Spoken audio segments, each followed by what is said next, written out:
Qual é a sua memória afetiva sobre a igreja? Geralmente, quando pensamos nos templos religiosos, um dos patrimônios que a igreja tem, são os templos, a nossa mente é reavivada por momentos que envolvem família, amigos, pessoas que te acompanharam no decorrer dos anos, né? Mas você também pode ter em mente aquele lugar vazio, aquele espaço que você chega e observa a arte que está ao redor e consegue ter um tempo de meditação. Falar de igreja aqui em Minas Gerais é falar sobre aonde as coisas acontecem. É aonde as pessoas se encontram. Qualquer cidade histórica que você vá, terá uma boa referência histórica de uma igreja. Um dos símbolos, cartão postal de Belo Horizonte, Igrejinha da Pampulha, né? As igrejas vão muito além dos templos religiosos, católicos, evangélicos. Elas são expressões da sociedade com manifestação cultural, artística e política, que manifestam a fé de forma prática. A conhecida comunidade de fé e prática. As organizações religiosas, ou simplesmente as igrejas, são consideradas, de acordo com o Código Civil, como pessoas jurídicas de direito privado. Isso significa que as igrejas, elas surgem por uma vontade de uma pessoa ou grupo. No Código, também temos as associações religiosas. Mas, nesse caso, os associados devem ter direitos iguais, mesmo que o Estatuto defina algumas categorias com vantagens especiais. E quando a gente trata de estruturas religiosas episcopais, a Constituição como associação tende a ser uma escolha equivocada. Então, a igreja pode ser uma organização religiosa ou uma associação religiosa. Por envolver emoções, desafios existenciais, com a contínua discussão sobre o sentido da vida, abordando a percepção sobre a eternidade, nem sempre as pessoas se sentem confortáveis para buscar informações sobre a sustentabilidade das organizações religiosas. E com a sua formação na área contábil, você poderá ser uma pessoa atuante na gestão eclesiástica, apoiando seu grupo de convivência, participando na tesouraria, na comissão de patrimônio e finanças, em campanhas de ação solidária e até mesmo no conselho fiscal. Estas são experiências que também farão diferença em seu processo de desenvolvimento profissional, porque ao lidar com valores cristãos e valores monetários, é preciso maturidade nos dois assuntos. A transparência da informação contábil, ela deve acontecer nestes ambientes, principalmente com a entrega de relatórios à membresia sobre a atual situação. Mas essa entrega nem sempre pode ser feita em ambientes públicos, você sai falando, né? Porque muitos grupos religiosos, eles são realmente vítimas de ações criminosas, que roubam equipamento, pratica assalto quanto às ofertas, e até mesmo ingressa no grupo com a finalidade de desviar recursos. Então, a gente tem que ter controle interno, bem definido, para lidar com os recursos financeiros que são da própria comunidade. Está sendo administrado, né, para aquele grupo. Particularmente, eu tenho conversado sobre esse assunto em igrejas de portos dos mais variados. E eu conheço estruturas robustas que são conduzidas por sistema ERP e outras, né, que sofrem desorganização dos líderes que não conseguem nem desassociar os recursos pessoais dos recursos coletivos. Mas, felizmente, as organizações religiosas ditas como de tradição, elas buscam adotar critérios de transparência, favorecendo também a educação financeira da sua comunidade. Para isso, uma organização religiosa ela deve ter sua responsabilidade determinada e delimitada em regimento, com contabilização das operações e distribuição do trabalho, segregação de funções entre tesoureiro, funcionário, presidente e o próprio escritório de contabilidade, que precisa ter, né? Além disso, é importante que as movimentações financeiras estejam estruturadas com provas independentes para comprovar que as operações e a contabilidade foram registradas de forma exata, tendo, portanto, as instruções operacionais expressas por escrito, está definido o procedimento padrão, né? E o Conselho Fiscal, o que ele faz? Ele atua com transparência na prestação de contas da igreja para com seus membros, né? Estando aptos a expor os relatórios e ser prévio, atuar preventivamente para a definição do orçamento daquela organização. É um trabalho contínuo de acompanhamento das ações desenvolvidas pela organização. E a gente também faz a checagem, né? Se tudo saiu bem. Então, eu já vivi um caso no Conselho Fiscal, por exemplo, bem peculiar, mas talvez que repete em algumas organizações religiosas. Uma pessoa chegou e foi fazer a oferta, né? Na hora de dar a oferta na igreja, foi lá e colocou uma nota falsa de R$ 50. E na hora que a tesouraria foi depositar o dinheiro na conta, o banco chamou e falou, olha, essa nota de 50 é falsa. Né? E pela transparência das informações, o que nós tivemos que fazer naquele momento? A gente não podia alterar o registro de entrada, já tinha feito pela coletoria, já tinha assinado o documento da entrada daquele recurso. E aí, conforme o que recomenda a NBC-PE, né, o reconhecimento da receita no momento do seu recebimento tem que ser feito. E a gente fez ali o reconhecimento, né? E aí foi preciso registrar, então, a perda, porque a igreja não iria passar uma nota falsa para frente, né, gente? Então, talvez a pessoa que tem entregue a nota nem soubesse que ela era falsa. Não caberia ali a justificar. Você quiser, né? Qual que é a fonte? Mas a gente tem que eliminar a fraude de imediato, reconhecendo a perda. A melhor forma de protegermos a nossa sociedade é fazendo parte dela e ajudando as pessoas a entender a importância de se adotar transparência quanto às informações financeiras e contábeis.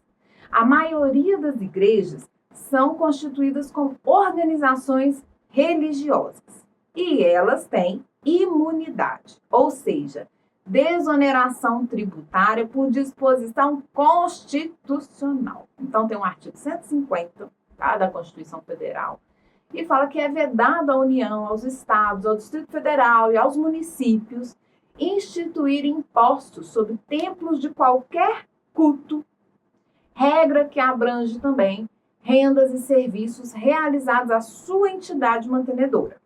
A imunidade ela vale apenas para impostos diretamente relacionados à renda e ao patrimônio das organizações religiosas. Quer ver? IPTU é um, que é o Imposto sobre a Propriedade Predial e Territorial Urbana, aquele que a gente paga em janeiro. IPVA, Imposto sobre a Propriedade de Veículos Automotores, que também esvazia a nossa conta em janeiro, dá para parcelar, né? E Imposto de Renda. Não existe imunidade para impostos indiretos. O que é imposto indireto? É o ICMS e o ISS. ICMS é o Imposto sobre Circulação de Mercadorias e Serviços. ISS é o Imposto sobre Serviços, tá aí. Em regra, né, esses tributos eles são cobrados de pessoas ou empresas que vendem produtos ou serviços com o custo repassado para o consumidor final, o que não acontece para o caso das organizações religiosas. Porém, alguns estados optaram também por isentar as igrejas no pagamento de ICMS, que é um imposto estadual. Isso pode ser feito, por exemplo, proibindo que os fornecedores de água, luz, gás e telefonia incluam o ICMS na conta cobrada dos templos. A imunidade tributária, você fica pensando, eu já ouvi falar sobre imunidade, essa discussão no Brasil. Não é exclusividade nossa, não. Todas as nações ocidentais que tiveram a influência da Igreja Católica oferecem o perdão dos impostos, mesmo que não apareça lá nas cartas magnas. Os países europeus, então, são especialmente generosos com suas igrejas e com fiéis que querem fazer doações. Na França, os templos possuem vantagens fiscais e o contribuinte, se você faz a doação, você pode deduzir de seu imposto de renda parte do valor das doações. E na Itália, existe o otto per mille. O contribuinte pode doar 0,8% do seu imposto de renda para a sua organização religiosa preferida ou a um programa de assistência social. Aqui no Brasil, a imunidade está relacionada a patrimônio, renda e serviços relacionados com as finalidades essenciais do templo. A imunidade tem limites, não alcança atividades que são desvinculadas do culto. Tá? Isso você vai observar lá no artigo 150, tá? Como a gente tem aí um caso que fica claro, é o estacionamento da igreja. Está cobrando estacionamento, não tem a ver, então esse estacionamento pode ser tributado com ISS, IPTU e imposto de renda. Mas o que é comercializado dentro do templo está a salvo da tributação porque faz parte do culto. As crescentes discussões sobre a imunidade tributária, elas estão associadas também a alguns movimentos. E um dos principais deles, que vira manchete diariamente, é a lavagem de dinheiro. E a igreja precisa estar preparada a qualquer momento para se pronunciar quanto a processos que a acuse sobre transações comerciais relacionadas com tal tipo de crime, mantendo a sua documentação em dia. Tá tudo em dia, tá tudo certo, registro correto, você não vai ter essa dificuldade, né? O que acontece? A possibilidade das organizações serem estruturadas sem um vínculo comprovado, sem identidades denominacionais históricas, né, que estabelecem, quando a gente tem assim, uma rede de denominacional, né, tem a rede católica, tem a rede batista, tem a rede presbiteriana, então ali tem um controle que pode ser episcopal ou democrático.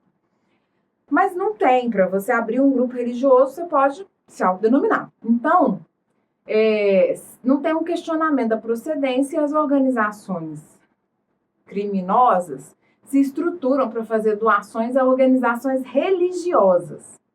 E aí, essas organizações religiosas, elas contratam os serviços de empresas ou pessoas, aquelas, né? Não são as igrejas, não. Essas de fachada, que sai na notícia, que fala, e às vezes até é uma igreja que não existe, né?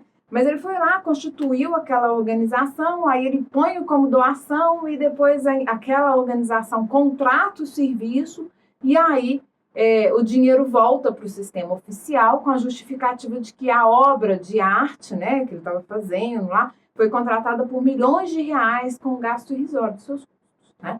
Então, faz esse movimento que não é, né, é crime, não está correto. Então, por causa de tais práticas e de estelionatários que se autodenominam líderes religiosos, né? É um contexto do momento dentro de uma tradição histórica da igreja muito grande, né? As críticas quanto à imunidade tributária das organizações religiosas têm aumentado por acontecer esses escândalos, né? Aqui cabe a gente esclarecer uma situação. Imunidade não quer dizer ausência de compromisso civil. A igreja, ela deve manter a sua documentação organizada, com os devidos controles estabelecidos, para que seja possível evitar atos ilícitos. E aí ela tem que estar preparada para qualquer investigação que venha a surgir. E além disso, ela tem que saber lidar com conflitos éticos, né? Então, recentemente, explicando a origem do dinheiro recebido, um líder religioso falou assim, eu recebi uma oferta de 100 mil reais de um membro da igreja do meu amigo. Não sei e não conheço o que ele faz. Tanto é que o cheque foi depositado em conta. Por causa disso, eu sou ladrão, sou corrupto? Eu recebo oferta de inúmeras pessoas. Eu declaro no imposto de renda tudo o que recebo.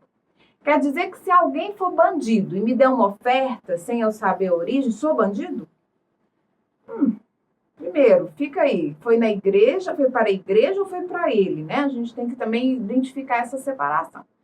Bandido não, né? Tudo bem, você recebeu a doação, mas a despeito da caracterização de crime, depender dos elementos para investigar, estamos passando aqui por cima, né? A boa-fé objetiva e a vedação do abuso do direito vão chamar atenção para os deveres que exigem. A gente espera, a gente tem fé, a gente quer que a instituição religiosa tenha uma postura de cuidado com a forma como pede e recebe donativos. Receber oferta oriunda do tráfico de drogas não bate com a ética que se espera das comunidades religiosas, né? O dinheiro advindo da corrupção, mal, tão ou mais vil, que o primeiro não tem a ver com o padrão de conduta que a sociedade espera de uma igreja. Não é isso? Não é isso que a gente pensa? Então, o Brasil apresenta muitos desafios. E a nossa sociedade está em um processo de contínuo pensar sobre as práticas e políticas. Buscar compreender os desafios é um dos passos iniciais para a superação. E como contador, nós devemos atentar para o exercício das nossas funções diante das normas estabelecidas, como é o caso da nossa NBCT, entidades sem finalidade de lucros. No caso, a doação ela deve ser contabilizada em conta de receita. E a demonstração do superávit ou déficit das atividades toma aqui o lugar da conhecida demonstração do resultado, pois o foco está nas atividades e não no lucro. Ela é voltada para as atividades e projetos e mais para isso do que para o resultado em si. Por isso a gente usa a nomenclatura superávit e déficit. Porque no sentido literal, superar, ir além, passar por cima, exceder, sobrar, né? Superávit significa o excesso da receita sobre a despesa, saldo credor, que representa a supremacia dos ganhos sobre os custos. É lucro, rédito, então, positivo. E o déficit significa o que falta para completar, o que fica aquém. A deficiência de receita sobre a despesa ou ainda insuficiência das operações da empresa ou entidade, demonstrada por comparação entre receitas e despesas, onde essas são maiores do que aquelas. Com finalidades sociais, a igreja tem movimentações financeiras e, por isso, ela precisa demonstrar da melhor maneira esses fatos para os usuários dessas informações. E isso é possível pelas demonstrações contábeis. Perceba como que é impactante essa premissa, pois até a conta capital social no patrimônio líquido, para essa entidade é denominada patrimônio social. Muita coisa boa que aprendemos com a contabilidade, não é mesmo? Afinal, a ciência contábil é parte das ciências sociais aplicadas e isso permite que você faça a diferença aonde estiver, até mesmo no seu final de semana.